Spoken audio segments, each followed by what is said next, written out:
All right, how you feeling? John Riggs here with this beautiful, gorgeous book. This is the PlayStation Anthology, as you can clearly read, from Geekline. Geeksline provided me a copy of this book. Couldn't thank you enough. I was actually planning on ordering one anyway, but then they were like, hey, would you mind? I was like, I don't mind at all. I was going to buy one anyway. So check out this book with me. Now, this thing is a very good size. Look at this. It even comes with a little tasseled bookmark there. A little bit of everything in this book. You're going to get a history, not just of PlayStation, but even pre-PlayStation of Sony in general. You're going to see some celebrities in here too. Let's open it up. I'm not going to go through every page. Or I'm not going to go through every page because I want it to be a surprise for you as well when you crack the spine on yours.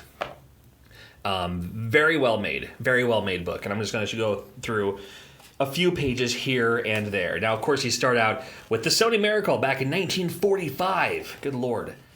So there's some history there for you. A little bit of what's going down. Even developmental and struggles. Sure, if we go through it, Betamax. You've heard of Betamax, right? There you go. Mini disc. I used to have a mini disc player. My in radio, I used to air check myself with mini discs. The classic Walkman there.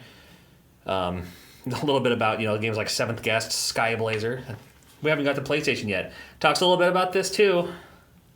That's right. This is the not really unknown anymore, but how Sony PlayStation started out as a CD add-on for the Super Nintendo, and kind of went from there. So goes to the different ideas of like what the PlayStation logo could have been. So all right, so let's just go a little bit forward in the future here. Twisted Metal, one of my all-time favorites. Some great ads. Some marketing and sales stats. This is it's full of information, and it's also cool just to see and look through. Lara Croft, of course, just to see what it's all about. You're going to get a little bit of everything out of this book. So if you're picking up books, if you like video game books as much as I do, because you love stories, you love the idea, you love the history of things, quotes from people in the industry, people in the know, you're going to find it in this book. I could see a gaming historian, for instance, picking up a book like this because it comes with, credited quotes that he could probably use in some of his videos later on. Moving on to PlayStation 2. True story while I'm flipping through the pages here. I married into my PlayStation 2. I never had a PlayStation 2, but my girlfriend at the time did. And then she got one for Christmas. So the PlayStation 2 is the only game system I have that was hers to begin with. Now, I have since got a PlayStation 2 Slim model, and that one's mine, I suppose. But never did. So I think I've got interviews with more industry peeps about it. Famicom. Random Famicom appearance, sure. Got Crash Bandicoot in there. Oh, that's a good name. Good name for PlayStation. Good name for Capcom. Got the Arcade Zone. There's a name from Konami, of course. Of course. I was wondering how long it was going to take to find that dude pop up.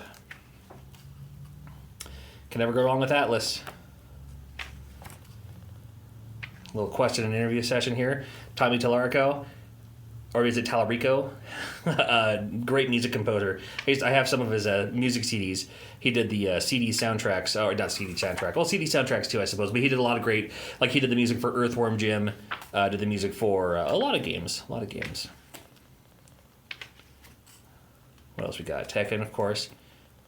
Whenever I think of the original PlayStation, I think of Tekken almost immediately. I played a lot of Tekken on the original PlayStation when I picked that up.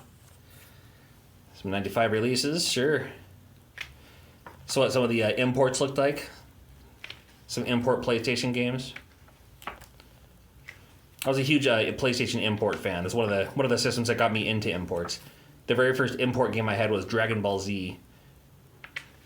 Because I learned how to do the swap trick. I had a day one PlayStation 1, so I could just do the simple swap trick with just leaving the disc, thinking it was open. There's a little reference guide for you here in the back. And then we've got the hardware. This is talking about what it's all about, what causes it to happen, even a tail of the tape comparison.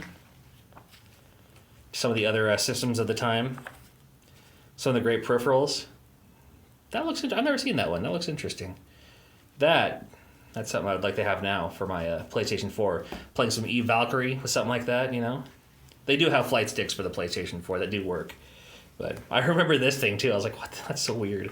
It's like a Power Glove, but not really. Yeah, like I said, I'm just kind of chunking through this here. A couple of unreleased schemes along the way too, sure. Yeah, they had several of those. Kind of cool to see, kind of cool to look through here. It's like, oh yeah, that would have been cool. Would like to have seen that. Some of these maybe have the the ISO ripped somewhere. And then here's all the Kickstarter backers. I was like going through this, see if I recognize any of the names. Maybe you'll see your name pop up somewhere in here. Was not expecting to see this. Was not expecting to see this picture right here. That's funny. Good old Abe, huh? All right. There you have it. Well, there's a lot more of that than this. I just wanted to show you briefly what this was all about. A gorgeous book, very well done, very impressive. If you want yours, I will leave a link in the description below. Kickstarters may already have theirs on the way. And it's another video game book to add to my collection, and it is an absolute pleasure to have this in my collection. I am a huge PlayStation fan. I really am. And had to have it. So again, thanks to Geeks Line, this is the PlayStation Anthology, and it's available right now. And I thank you for watching.